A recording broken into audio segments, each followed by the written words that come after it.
Transcription number 148, speed 100 words per minute. Start.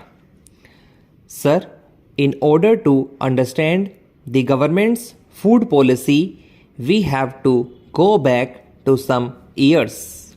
Soon after the country attained independence and the Congress government assumed power, they realized that the food problem has to be given very serious consideration, and for this purpose they appointed senior post ministers to be in charge of this folio. The first minister was our first president, Dr. Rajendra Prasad. He was followed by Shri Jairam Das Daulatram and then by Mr. Munshi. All these big ministers could not be very successful as far as food production was concerned. Eventually, Shri Rafi Ahmad Kidwai was put in charge of this portfolio, and his imagination, ability and push proved that this problem was not insoluble, but that if this question could be tackled with imagination and foresight, it could be solved. But it was the misfortune of the country that Shri Kidwai is not with us, and we have fallen into the same position. Now, sir, we rely more and more on statistics than on the realities of the situation. When the first 5-year plan was brought into being, the main emphasis was laid on food production, and quite rightly too, and we had the river valley projects, dams, hydroelectric schemes, community projects and so on, with a view to increasing food production in the country. Now, if we see the statistics of the various state governments and also of the center about the acreage brought under cultivation, and if we go deep into this matter, we will find that according to the calculations given by the various state governments and the center, the acreage brought under cultivation is many times more than the total cultivable area in India. In spite of that, what have we been seeing? We have been seeing that as far as this food problem is concerned, we are far away from meeting all our requirements.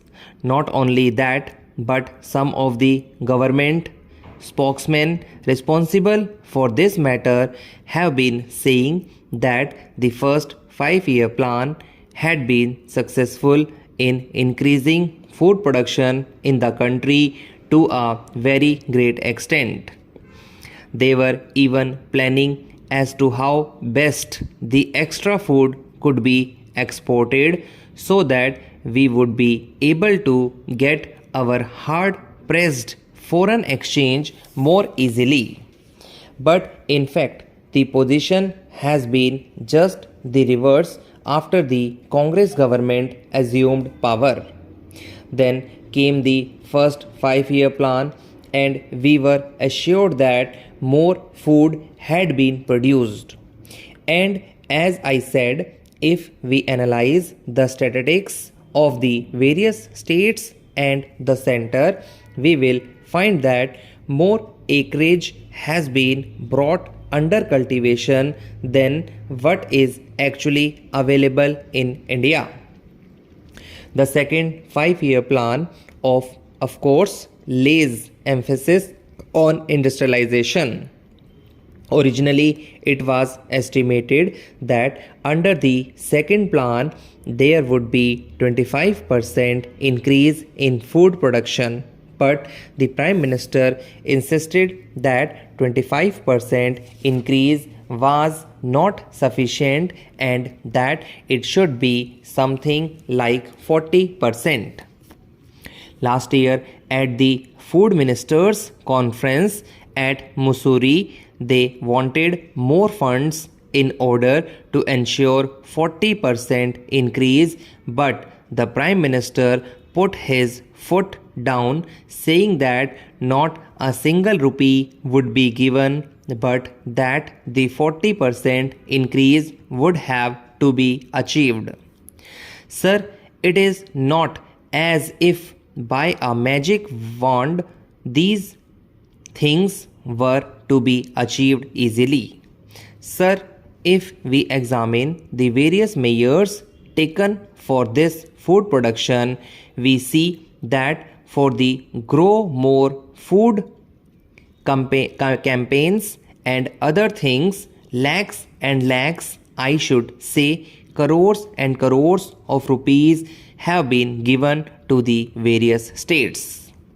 Various amounts have been advanced to them for the purpose of bringing more acreage under cultivation, but all this money has not been properly utilized. And if we go into this question more deeply, we will see that large sums of money were advanced for developing mechanized farming, but that money was spent for other purposes. Similarly, for wells, some money was advanced, but it was not spent for that purpose. Therefore, it is quite natural that the situation in regard to food production should be what it is. Now, what is the present position? We have been told by the Food Ministry that the production has actually increased, and in the statement which the Food Minister made here very cleverly, only the average production has been shown. But if we go into the figures of actual production, we will see that actually the food production has been on the decline. Sir, in the month of March, a white paper was issued by the Food Ministry in which the figures of actual production were given, and here I would like to quote a few figures which they had given. If we again see the statistics of the Food Ministry, we will see that availability of food grains per capita does not show any rise, while demand per capita is increasing because the population is growing.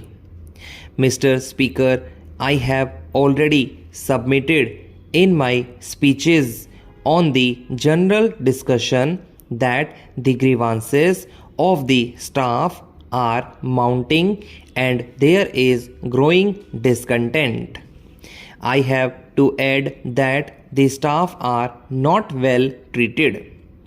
The concessions which were enjoyed by them during the last 5 years are being withdrawn by the railway administration one after the other. I can quote certain instances. With regard to pass facilities, I can say that the quantum of passes already issued are now reduced. For instance, persons who were drawing rupees 300 on or before 3rd May 1968 are considered to have qualified for second class passes, whereas those who are getting that pay after that day are disqualified for second class passes. With regard to the privilege ticket orders, there is curtailment. Another factor is the retired railway employees were getting passes, and that is now being reduced to the minimum.